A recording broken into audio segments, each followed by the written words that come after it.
자, 사무엘상 17장 32절입니다. 사무엘상 17장 32절. 하나님의 말씀을 받들어 읽겠습니다. 다윗이 사울에게 말하되 그로 말미암아 사람이 낙담하지 말 것이라. 주의 종이 가서 저 블레셋 사람과 싸우리이다 하니 이는 하나님의 말씀입니다. 아멘.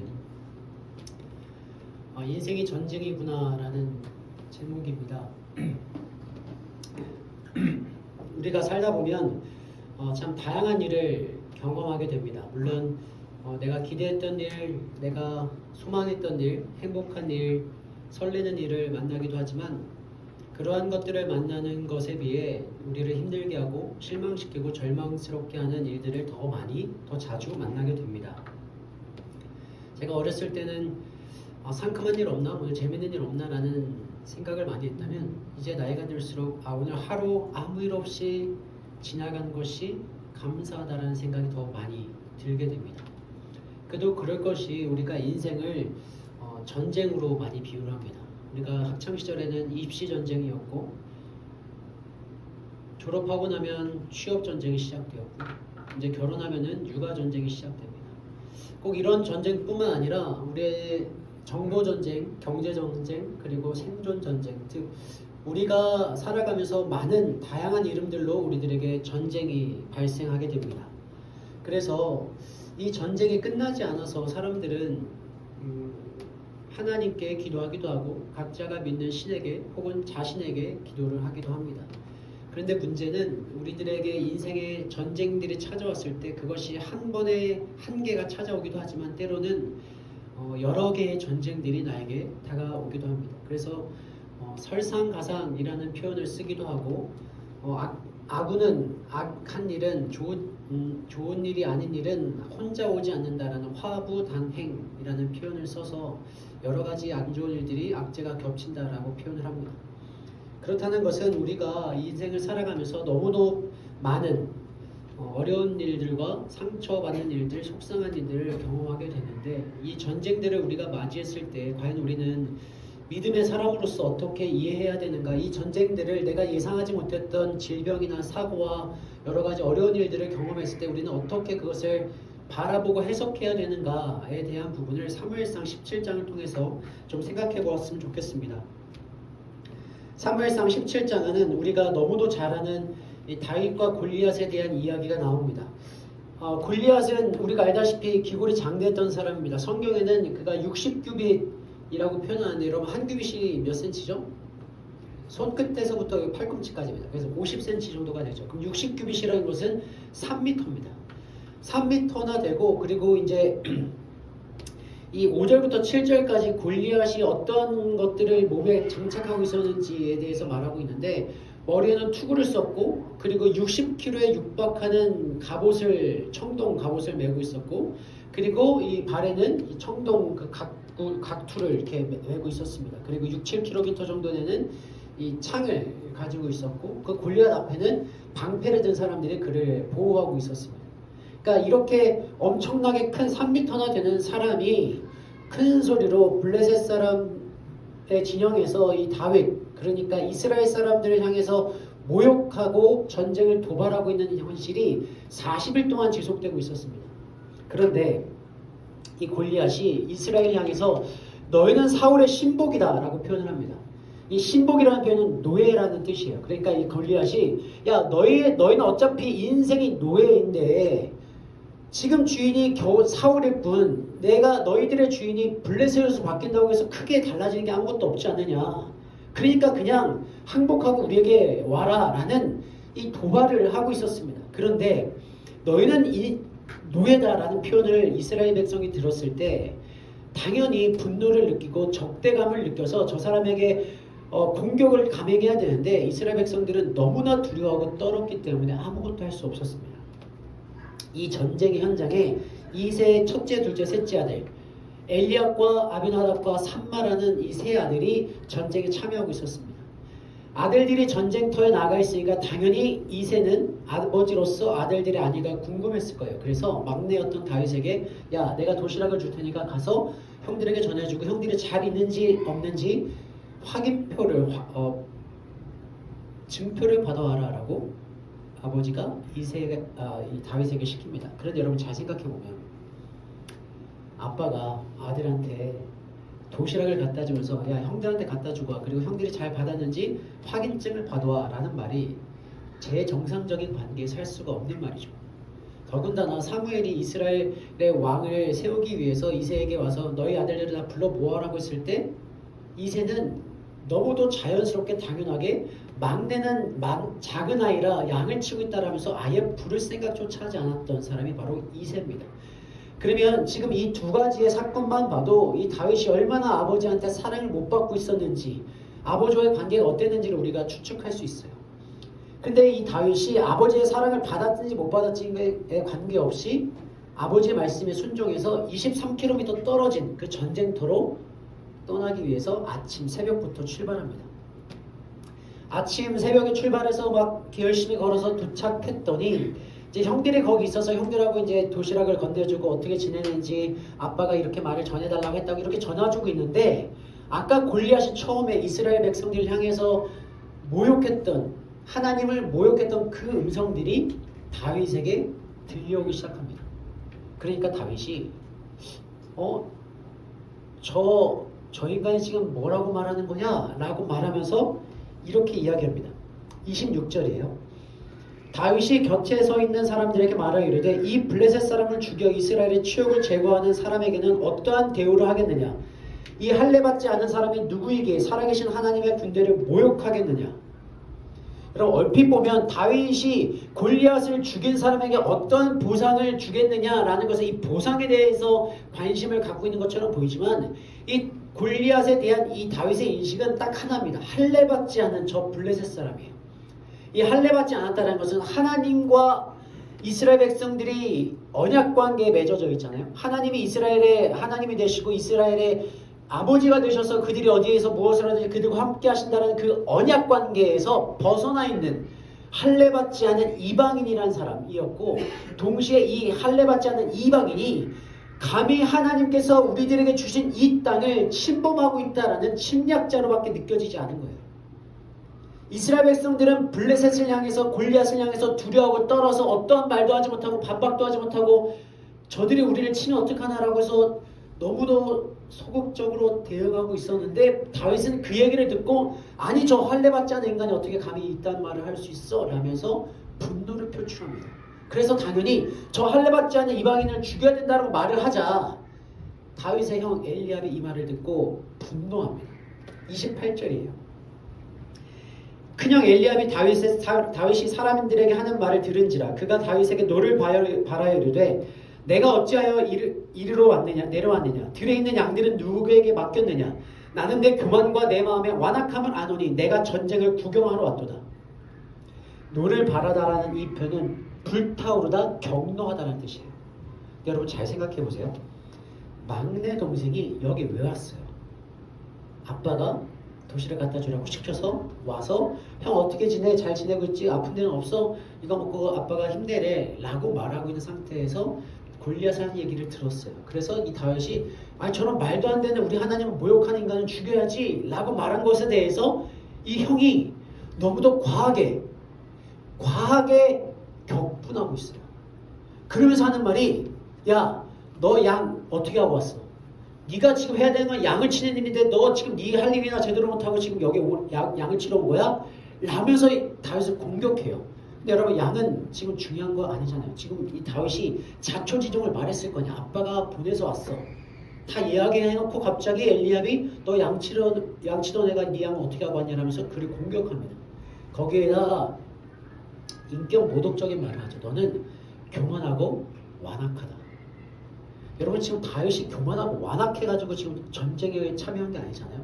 그냥 아버지께서 시켜서 와서 도시락을 전해주는데 그 전해지는 그 사이에 내가 믿는 하나님을 모욕하는 그 소리를 듣고 분노해서 저런 인간을 죽여야지. 그래서 우리들의 수치를 모욕을 저들에게 되돌려줘야지라는 마음을 갖고 있는 이 신앙적인 마음을 갖고 있어서 말한 것뿐인데 엘리압은 너 마음이 완악하고 교만하다라고 표현을 인격 모독을 합니다. 이 상황에서 이 다윗이 한 얘기가 정말 신기하게도 사울의 귓가로 들어갑니다. 그러니까 사울이 우리 이스라엘 백성 중에 그런 사람이 있어? 내 앞으로 데려와봐 라고 다윗을 불러 모았는데 사울은 당연히 골리앗에 대적할 만한 등치와 사울에게 대적할 만한 용맹함을 갖고 있을 줄 알았는데 정말 앳된 이 붉은색 빛을 띠는 이 다윗이 오니까 못 믿어봤어요. 그러니까 이 다윗이 사울에게 이렇게 말합니다. 32절이 그 말씀이에요. 다윗이 사울에게 말하되 그로 말미암아 사람이 낙담하지 말 것이라 주의 종이 가서 저 블레셋 사람과 싸우리이다 하리. 다윗이 사울에게 딱 두 가지를 말합니다. 낙심하지 마세요. 내가 싸우겠습니다. 근데 여러분 낙심하지 요만한 조그만한 애가 왕에게 야 목사님이 왕이시여 낙담하지 마세요. 내가 싸우겠습니다 라고 하니까 얼마나 그게 한심해 보이고 불신이 되었겠어요. 그러니까 다윗이 하는 말이 이것도 참 재밌어요. 다윗이 뭐라고 말하냐면 내가 양이 칠 때 사자나 곰이 와서 양의 새끼를 물고 가면 내가 가서 이 사자와 곰을 치고 양을 다시 되찾아왔습니다. 그런데 이 사자와 곰이 나를 해치려고 한다면 해치려고 했을 때 내가 그 수염을 잡고 그 사자와 곰을 쳐 죽였습니다. 여호와 하나님께서 나를 이 사자와 곰의 발톱에서도 건져주셨는데 하물며 이 할례받지 않은 블레셋 사람의 손에서 이겠습니까? 라고 표현을 해요. 사자와 곰의 발톱에서 나를 건져주셨고 내가 이 사자와 곰이 나를 해치려 할 때 내가 사자와 곰의 수염을 붙잡고 흔들어서 이를 쳐 죽였다. 그러니까 사울이 그 말을 듣고 그래 가라. 그래서 다윗이 이제 골리앗 앞에 서게 됩니다.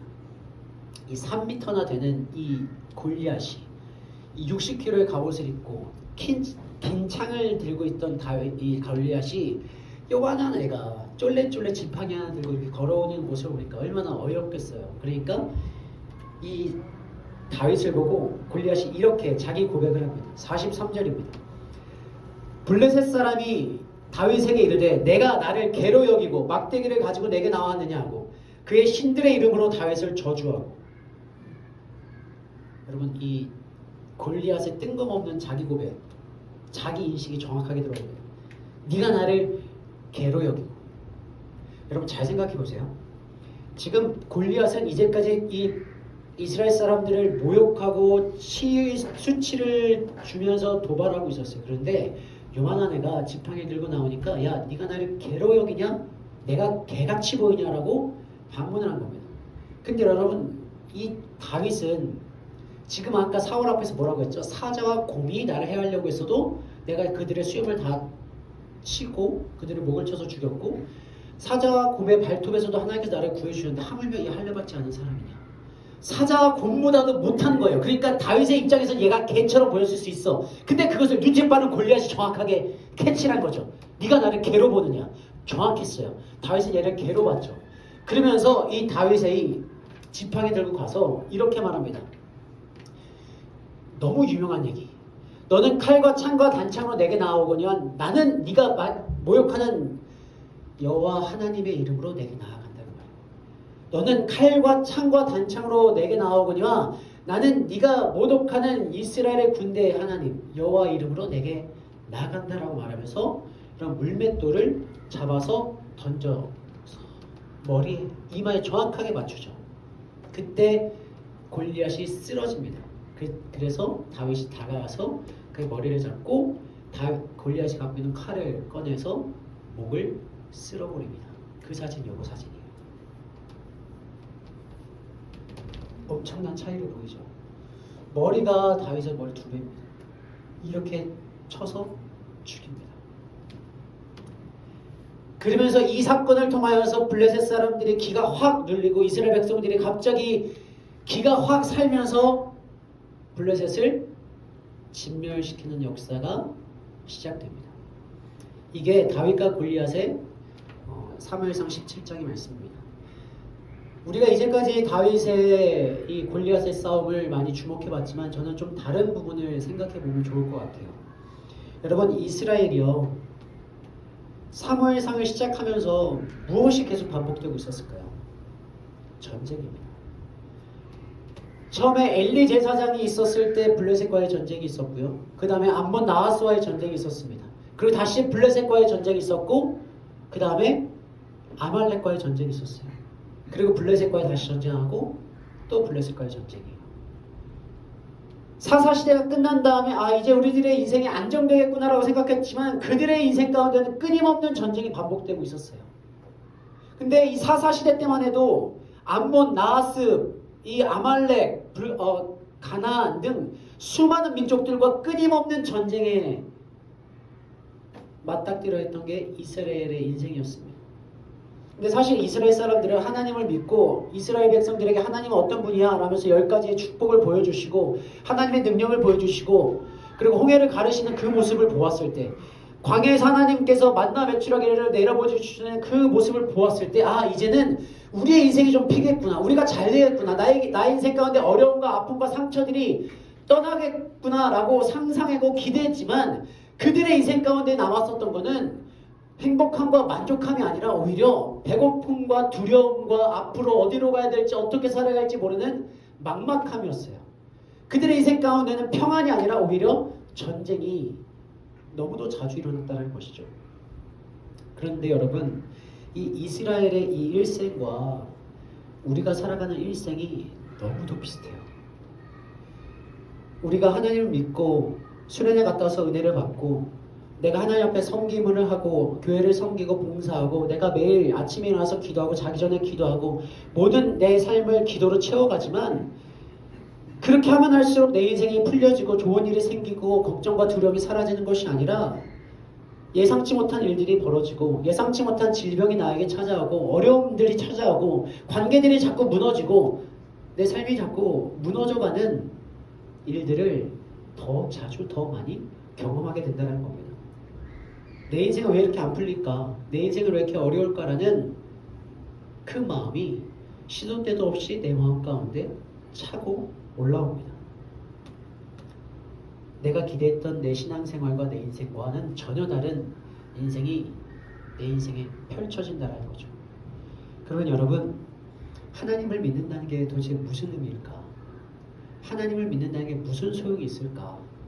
하나님을 믿어도 내 인생에 어려움이 찾아오고 하나님을 믿어도 내 인생 가운데 부서짐과 공격들이 찾아오고 하나님을 믿어도 내가 꿈꾸지 않았던, 기대하지 않았던, 상상하지 못했던 일들이 내 인생에 벌어져서 나를 힘들게 할 때 칼과 창과 단창이 나를 계속 찌르고 찔러서 내 인생이 마치 너무도 의미 없는 내가 이제까지 한 모든 노력들이 가치 없는 것처럼 치부되어질 때 우리는 어떻게 해야 될까? 여러분, 믿음을 가졌다는 것은 내가 기도한다고 해서 내가 하나님을 믿는다고 해서 내 인생의 전쟁들이 사라지는 거 아닙니다. 하나님을 믿는다고 해서 나를 어렵게 하려던 그 사람들이 나를 비켜가 주는 거 아니에요. 하나님을 믿는다고 해서 내가 하나님 앞에 열심히 낸다고 해서 하나님 앞에 은혜를 받았다고 해서 내 인생에 좋은 일들이 가득 채워지는 게 아닙니다. 그러면 하나님을 믿는다는 게 무슨 의미가 있을까? 무슨 소용이 있을까? 여러분, 하나님을 믿는다는 거는요, 내 인생에 발생하는 수많은 전쟁 가운데 낙심하지 않는 것. 그것으로 인해서 내가 무너지지 않는 겁니다. 여러분, 서두에 말씀드렸던 것처럼 인생이 쉽지 않아요. 부모님과의 관계 쉽지 않죠. 여러분, 나중에 결혼해서 애 낳으면 아이와의 자녀 관계 쉽지 않을 겁니다. 부부와의 관계도 어려울 거고 직장과의 관계에서도 어려울 겁니다. 살아남기 위해서 발버둥 치지만 내가 할 수 없는 너무 많은 일들이 여러분에게 다가올 겁니다. 내 생각대로 인생이 되지 않고 내 계획대로 인생이 흘러가지 않고 사람들과의 관계가 내 마음대로 되지 않을 때 우리는 너무 쉽게 낙심해버려요. 그런데 다윗이 사울에게 우리에게 했던 말을 그대로 돌려주면 낙심하지 마소서, 낙심하지 마소서. 여러분, 다윗이 왜 낙심하지 않았을까요? 다윗이 낙심하지 않았던 유일한 이유는 골리앗이 개같이 보여서가 그랬던 것이 아니라 다윗은 내가 살아가면서 양을 치고 있었을 때 나를 위협하는 어떠한 사건이 발생했을 때 그때 하나님께서 나를 건져주셨어. 사자와 곰의 발톱에서 하나님께서 나를 건져주셨어. 그러니까 이것도 하나님께서 건져주실 거야 라는 하나님에 대한 신뢰가 있었기 때문에 그래요. 다윗은 이스라엘이 그 처해 있는 그 전쟁의 현상, 그 전쟁의 두려움, 전쟁의 공포에 대해서 거리껴왔던 것이 아니라 그 전쟁의 현장 속에서도 역사하고 계신, 여전히 살아계시는, 여전히 나를 건져내신 하나님을 바라볼 수 있었기 때문에 그래요. 그러면 여러분, 우리는 어떻게 살아가야 될까? 피할 수 없는 어려움 속에서, 나를 계속해서 어렵게 만들 그 전쟁들 속에서 나는 어떻게 살아가야 될까? 여러분, 하나님을 기억해야 돼요. 우리가 낙심을 하면요, 이 현장이 너무 커 보여요. 나를 힘들게 하는 그 문제가 너무 커 보여요. 그래서 그 문제로 인해서 내가 더 이상 제기할 수 없을 것처럼 보여져. 내가 이제까지 살아온 문제들이 다, 내가 이제까지 살아온 노력들이 다 의미 없고 가치 없게 느껴져요. 그래서 하나님이 잊어져. 하나님이 사라져요. 이제까지 나를 함께 하셨던, 나를 건져내셨던, 나의 여러 어려움과 나의 고통과 나의 상처 가운데 나를 건져주셔서 오늘 이 자리까지 오게 하셨던 그 하나님이 사라져요. 그러니까 더 불안하고 더 걱정되고 더 낙심할 수밖에 없어요. 그러면 우리가 해야 되는 것은, 우리가 우리들의 인생에 찾아올 어려움과 아픔과 상처를 피할 수 없다면, 그 전쟁을 매일매일 마주해야 된다면, 우리는 그 전쟁 가운데 하나님을 기억해야 돼요. 여러분, 우리들의 삶이, 지금 여러분이 살아온 인생이 아픔이 한 번도 없었지 않았잖아요. 상처가 많았잖아요. 힘듦이 있었잖아요. 고난이 있었잖아요. 그런데 여러분이 지금 이 자리에 있을 수 있는 유일한 이유는 하나님이 여러분을 건져내셨기 때문에 그래요. 여러분을 건져내셔서 여기까지 오게 하셨고, 여러분이 인생 앞으로 만날 어려움도 하나님께서 건져내실 겁니다. 그래서 우리가 해야 되는 것은 하나님을 기억하고 하나님을 신뢰하는 것. 그렇게 살아야지만 우리가 낙심하지 않을 수 있습니다. 여러분, 하나님을 기억하는 하루하루가 되길 바라요. 길이 없으면 하나님께서 홍해를 가르시듯이 여러분의 인생에 길을 내실 겁니다. 길이 없으면 그 바다 위를 걸어가게 하실 거예요. 먹을 게 없으면 하나님께서 아무것도 없는 하늘에서 만나와 메추라기를 내려주셨듯이 여러분의 삶 가운데 만나와 메추라기를 내려주실 거예요. 상황에 압도되지 마시고 하나님을 바라보시기 바랍니다.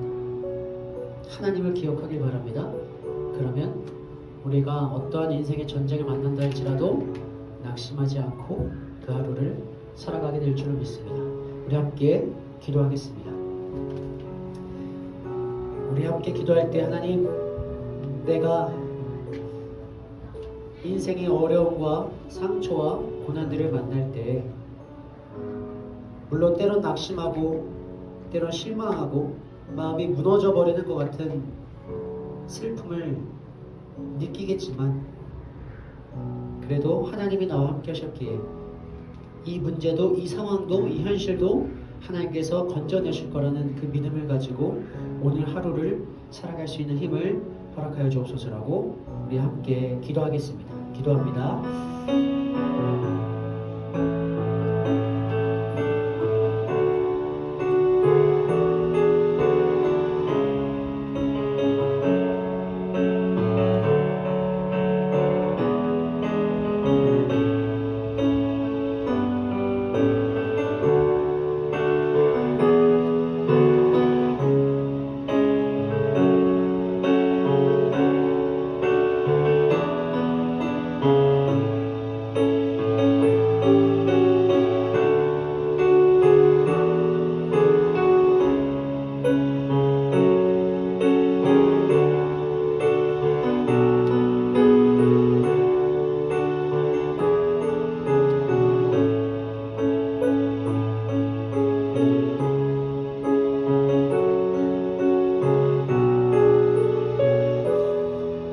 하나님 아버지, 감사합니다.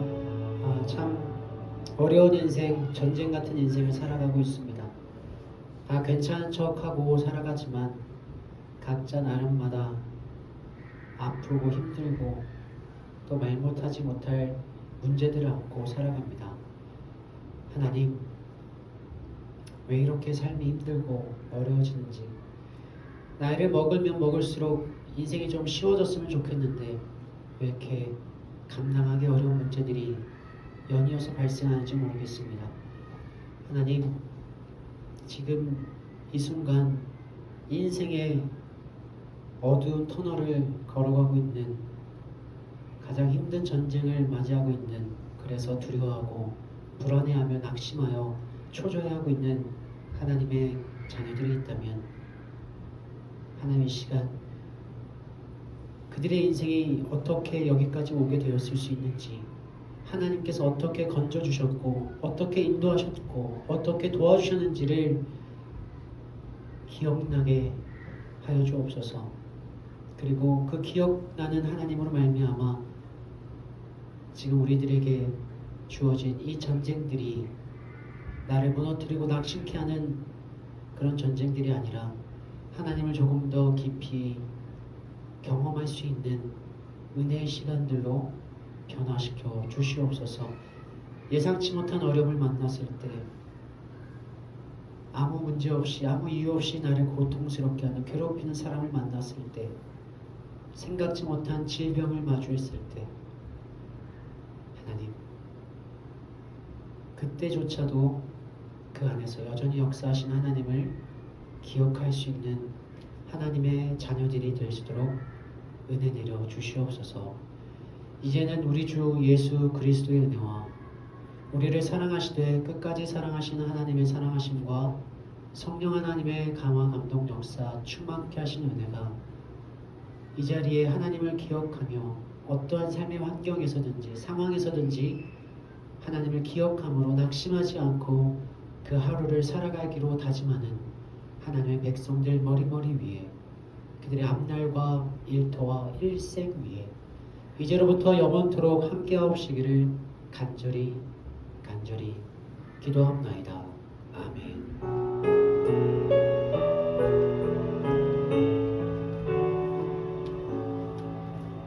네, 감사합니다.